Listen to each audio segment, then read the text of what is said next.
Hi, I'm Julia Haslanger. I'm here to talk to you about a new tool for journalists to use called the Open Notebook. The Open Notebook allows reporters to easily document and share what they're doing throughout the reporting process with their audience in a way that the audience can also give feedback and contribute. One way to imagine it is as a mini newsletter or a live blog about a single story step by step that has sort of the back and forth capacity of social media built into it. I'm an engagement consultant at Hearken, and I spend my days working with newsrooms to involve their audience in stories pre-publication. So far, Hearken has focused on helping newsrooms incorporate their audience's ideas into these 3 phases ahead of publication. First is the pitch phase, where Hearken works with newsrooms to invite the audience to submit questions that they have about either the area they live in or a specific topic, and then those questions can become story ideas. The assignment phase, where the audience is able to vote on which questions they'd like to have answered first,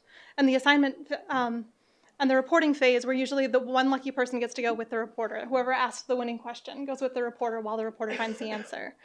With Open Notebook, we're aiming to expand the number of people who can participate in that last step, watching and seeing how reporting happens along the way. Reporters will be able to sort of send updates to people who are interested in the story about the twists and turns that their reporting takes, directly to people who they know are most interested in that story. So if it's somebody who voted for that question in a voting round, or it doesn't need to be a Hearken story, it could just be you go into a Facebook community that you know cares about something and invite them to subscribe or follow your page. So what does this have to do with MisInfoCon? Well, I think this quote from Jimmy Will sums it up nicely. If there's any kryptonite to false information, it's transparency. The Open Notebook is designed to be that kryptonite, to create that transparency, and to bake being transparent into every reporter's normal workflow. So I was looking at all the ideas that we had and the things we voted on for topics for this weekend, and I really saw the Open Notebook is hitting these 3 main themes that we're going to talk about this weekend: information credibility, community, and media literacy. The credibility, because this is how reporters can show, don't tell, how they fact check. Community, because it's building stronger relationships between the reporter and the audience member. And then media literacy, because the people who are seeing your work are getting a better idea for the fact checking process and how they can measure the fact checking in other journalism that they read. So before we imagine what life would be like with the Open Notebook, let's talk about how life is right now for reporters.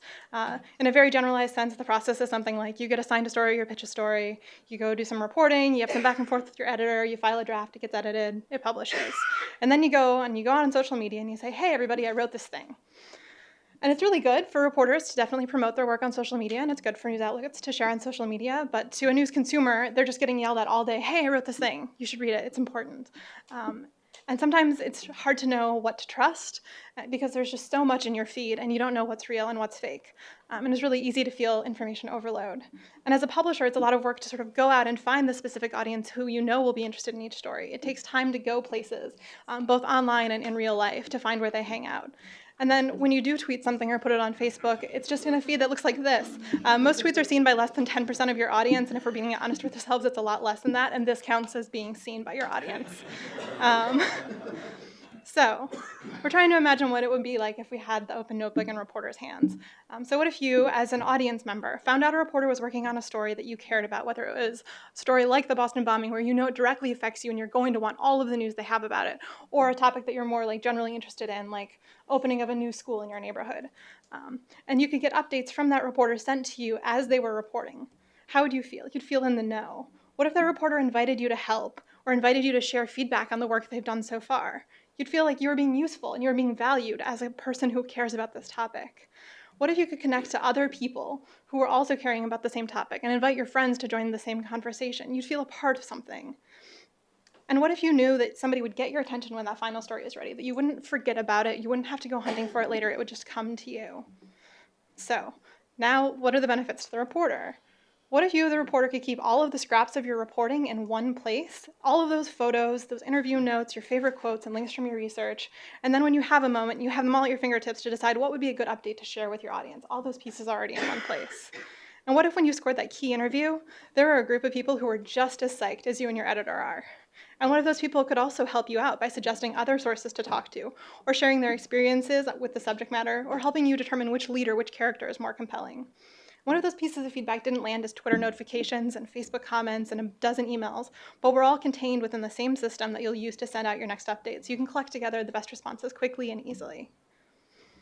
And then, at the end of the process, you know that there's going to be a group of people who are ready to read and share and talk about your story. So this is sort of how we imagine the open notebook to change the feelings of people reading and making news. As an example, the open notebook is ideal for stories that are reported out over a number of days or weeks or months that require a bit of digging, so not necessarily daily turn stories. We tested out the open notebook first with some stories that the people who work at Hearken have done past in their reporting. So this is my colleague Ellen did the story based on a question that came into Curious City, which is a series in Chicago. And so the first update she did in her notebook was about the person who asked the question, why he asked the question, and then she used it to sort of invite other people to share their own stories and their own connection to the topic. So she was sort of sourcing as her first step using the notebook.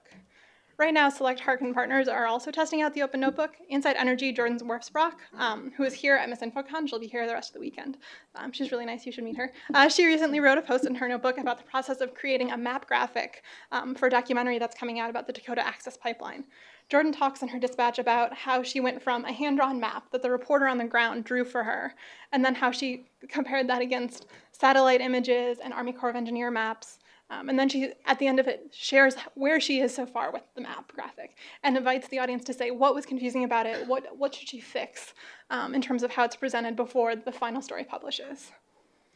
Which brings me back to, I thought that was a really great example of sort of the transparency of how you put out a piece of information about a hot topic, which brings me back to the quote we started with, that transparency is kryptonite to false information.